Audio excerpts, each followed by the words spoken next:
యాదగిరిగుట్ట మండలం సైదాపూర్ గ్రామంలో ప్రభుత్వ విప్ ఆలేరు ఎమ్మెల్యే శ్రీ బీర్ల ఐలయ్య గారు పలు అభివృద్ధి కార్యక్రమంలో పాల్గొన్నారు. గ్రామంలో దొడ్డి కొమరయ్య విగ్రహాన్ని, కురుమ సంఘం భవనాన్ని, రైతు వేదిక భవనాన్ని ప్రారంభించారు.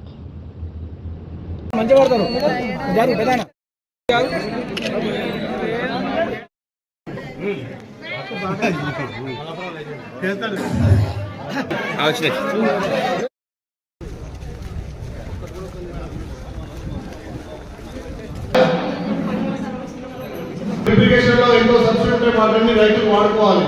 ప్రభుత్వం నుంచి వచ్చే ప్రతి ఫలాన్ని రైతులు వాడుకోవాలి. రైతులు పండించిన పంట దళాలకు కానీ మిల్లులకు అమ్మకుండా ఒక చోట వేసుకొని ఆ ధాన్యం ధర వచ్చే వరకు కూడా ఈ రైతు వేదికల ద్వారా కూడా నిల్వ చేసుకోవచ్చు.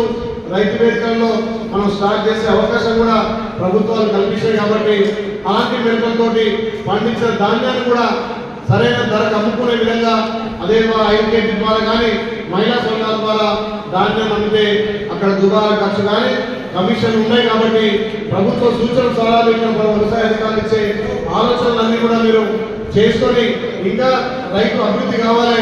రైతు ఒక్కడే మోసపోతుంది. మార్కెట్లో ఒక వస్తువు ఉత్పత్తి చేస్తే కంపెనీలు ధర నిర్ణయిస్తే ఆ కంపెనీ ధరకే కొంటాం, కానీ రైతు పండించే పంటకే ఇంకా ధర నిర్ణయించే అవకాశాలు మనకు రాలేదు. ఈ ప్రభుత్వాలు కూడా ఆలోచన చేసి రైతు పండించిన పంటకు రైతు ధర నిర్ణయించినప్పుడే ఇలా రైతు రాజవుతారు. కాబట్టి ఆ దిశగా కేంద్ర రాష్ట్ర ప్రభుత్వాలు కూడా అడుగులు వేయాలని చెప్పి అసెంబ్లీలో కూర్చుని మేము మాట్లాడతాం. రైతు ఎప్పుడైతే రాజవుతారంటే రైతు పండించిన పంటను రైతు నిర్ణయించినప్పుడే రైతు రాజవుతారు. కాబట్టి ఆ దిశగా ఈ మధ్యలో కార్పొరేట్ వ్యవసాయాలు వస్తున్నాయి, రైతులు ఇంకా నిపెట్ట వస్తున్నాయి. ఈ మోడీ ప్రభుత్వం వచ్చిన తర్వాత ఈ రైతుల నిపెట్ట నుంచి కార్పొరేట్ వ్యవస్థ తెచ్చారు. గతంలో నల్ల చట్టాలు వేస్తే కూడా ఇలా ఉన్నటువంటి నల్ల చట్టాలను తిప్పికొట్టి రైతుకు ఇలా అన్ని విధాల హక్కులు విధంగా కాంగ్రెస్ ప్రభుత్వం కొట్లాడింది. కాబట్టి ఇప్పుడున్నటువంటి పరిస్థితుల్లో కాంగ్రెస్ పార్టీ రైతుల కోసం సబ్సిడీలతో పాటు నాణ్యమైన ఎరువులు, నాణ్యమైన విత్తనాలు ఇవ్వడానికి కూడా ఖచ్చితంగా మీ పక్షాన్ని కొట్లాడి ప్రభుత్వం నుంచి రైతులకు ఎక్కువ లబ్ధి విధంగా చేద్దాం. ఇప్పుడే మా సోదరి చెల్లె రైతు బంధు అంటుంది. రైతు బంధు కూడా 2 ఎకరాలు 3 ఎకరాలు పడ్డాయి. ఈ వారం 10 రోజుల్లో అందరి రైతులకు కూడా రైతు బంధు వచ్చే విధంగా ఈ ప్రభుత్వం చర్యలు తీసుకోవాలి. కాబట్టి కొన్ని లోపాలు అనాలోచితంగా ఈ గ్రామాలలో సర్పంచులు అప్రపాలై సర్పంచ్ చాలా మంది చనిపోవడం జరిగింది.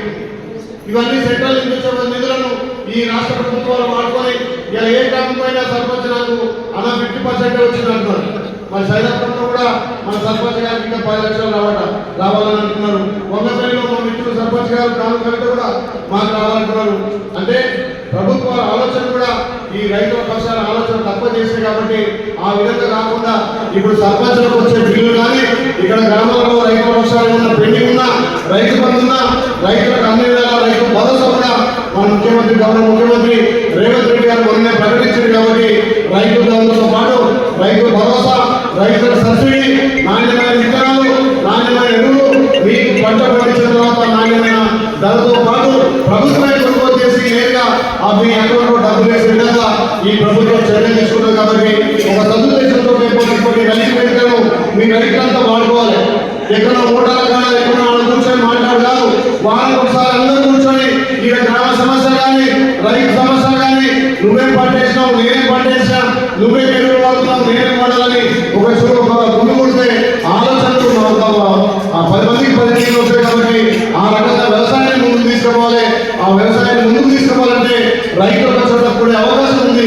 ఈ రైతు వేదికల ద్వారా సమావేశం పెట్టుకొని మీకు రావాల్సినటువంటి సబ్సిడీ విషయంలో కానీ ఎరువు విషయంలో అందరూ ఏకమై ఈ సమావేశంలో రైతు వేదికలను వాడుకోవాలని చెప్పేస్తూ ఈ అవకాశం ఇచ్చిన మీ అందరికీ మళ్ళొకసారి ప్రత్యేకంగా ధన్యవాదాలు చేస్తూ కూడా అన్ని అందరూ ఏకమై పార్టీల ఖచ్చితంగా కూడా ఈ గ్రామంలో కావాల్సినటువంటి అన్ని వసతులను కల్పించుకొని ఈ గ్రామాన్ని ముందుకు తీసుకుపోవడం మీ అందరి సహాయ సహకారంతో ఈ గ్రామాన్ని అభివృద్ధి చేసే అవకాశం నాకు కల్పించినటువంటి మళ్ళొకసారి గ్రామ పెద్దలకు, రైతులకు, ఉన్నటువంటి నాయకులకు, వ్యవసాయ అధికారులకు కూడా ప్రత్యేకంగా